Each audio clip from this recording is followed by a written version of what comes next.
वर्षानुवर्षे या मंदिराने आपली ओळख लपवली होती. पण प्रश्न पडतो का? पुण्यापासून जवळच असलेल्या यवतच्या एका टेकडीवरती ना, एक सुंदर असं शिवमंदिर आहे. दुरून जेव्हा तुम्ही पाहाल, ते एखाद्या किल्ल्याप्रमाणेच वाटतं. तटबंदी, बुरुज, दगडी रचना आणि असे मोठा-मोठाले पिलर. पण जेव्हा तुम्ही जवळ जाल, तेव्हा ते कळतं, की हा अरुंद रस्ता जो आहे, तो एका किल्ल्यात न जाता तो थेट जातो, तो म्हणजे शिवमंदिरामध्ये.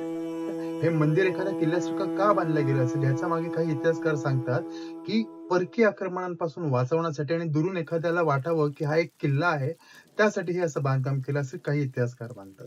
पण याचा पुरावा मात्र कुठेच लिहिलेला तुम्हाला सापडणार नाही. आता येऊयात भुलेश्वर या नावाकडे. भूल म्हणजे मोह आणि ईश्वर म्हणजे शिव.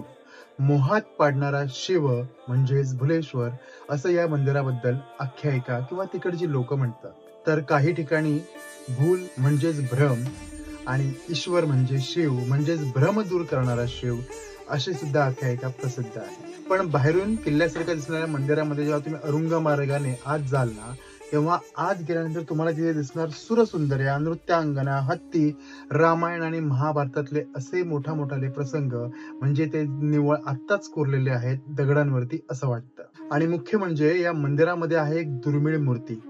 ज्या मूर्तीला विनायकी असे म्हणतात म्हणजेच गणेशातल्या स्त्री रूपातली ही एक मूर्ती. तिचा संबंध मातृका परंपरा किंवा तांत्रिक उपासनेशी सुद्धा जोडला जातो.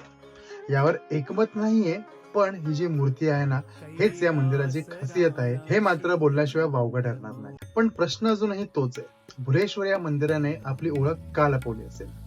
परकीय आक्रमणांपासून त्या मंदिराचं संरक्षण करण्यासाठी, का या विनायकीच्या मूर्तीचं संरक्षण करण्यासाठी, का त्या काळामध्ये हे मंदिर म्हणजे लोकांचा आसरा होता राहायचं? तुम्हाला काय वाटतं? नक्कीच मला कमेंट बॉक्समध्ये सांगा. पुढच्या एपिसोडमध्ये आपण जाणून घेणार आहोत महाराष्ट्रातलं एक असं मंदिर, ज्या मंदिराचा जर चौथा खांब पडला, तर या कलियुगाचा अंत होईल असं मानलं जातं. भेटूया पुढच्या व्हिडिओमध्ये. तोपर्यंत हर हर महादेव.